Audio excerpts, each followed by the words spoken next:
The term hacktivism refers to the use of computer resources to effect social change, such as promoting free speech or human rights. There are many actors in this arena with many motives, and the line separating criminal activity from lawful activity, such as political dissent, can be blurry. Here we will focus on hacktivism in the context of misuse of computing resources, although not all activity referred to as hacktivism falls into this category. One common hacktivist tactic is to compromise data confidentiality by disclosing sensitive information, often in retaliation for some action by the target with which the hacktivist disapproves. Consider the following examples. In late 2011, hackers claiming to represent the group Anonymous were reported to have released email, physical addresses, and phone numbers of thousands of law enforcement officials in protest over violence occurring during evictions of Occupy movement camps. Also in late 2011, the Florida Family Association, a conservative nonprofit organization which had successfully organized advertisement boycotts of the TLC show All American Muslim, found itself to be the target of hacktivist efforts against its website in response to its anti-Muslim and anti-gay stances. The organization took its own website down temporarily to prevent further damage after a hacker successfully penetrated multiple layers of defense and taunted the organization via Twitter. On December 23, 2012, the Westchester, New York area newspaper Journal News published an article titled "The Gun Owner Next Door: What You Don't Know About the Weapons in Your Neighborhood," which included a map of the locations of thousands of registered gun owners in Westchester and Rockland counties.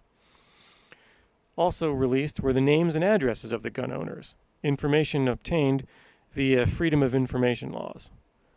Public outrage over the disclosure was immediate and intense over concerns that the safety of law-abiding gun owners was put in jeopardy by making them easy targets, and bloggers responded by posting personal information online of the writers and editors of the paper.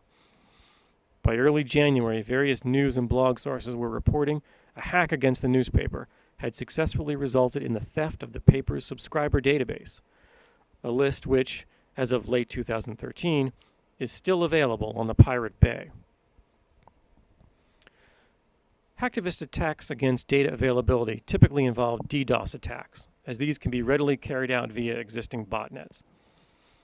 They can also be crowdsourced via cyber calls to arms on discussion forums such as 4chan.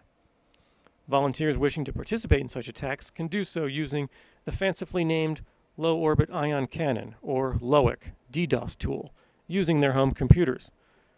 Examples of such attacks include the recent wars waged between anti-piracy organizations and those who oppose them, as well as the conflicts between the opponents and supporters of WikiLeaks.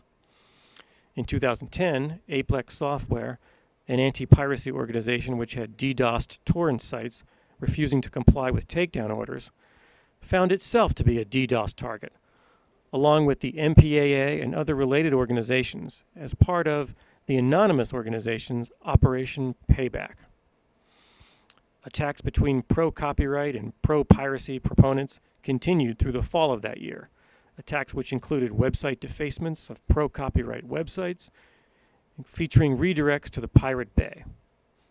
By December 2010, the hacktivists had a new target: corporations associated with opposition to Julian Assange and WikiLeaks. These included Amazon, which, in the face of strong political pressure, had dropped its web hosting services to WikiLeaks, and financial companies such as PayPal, Visa, and MasterCard, which suspended financial services to WikiLeaks.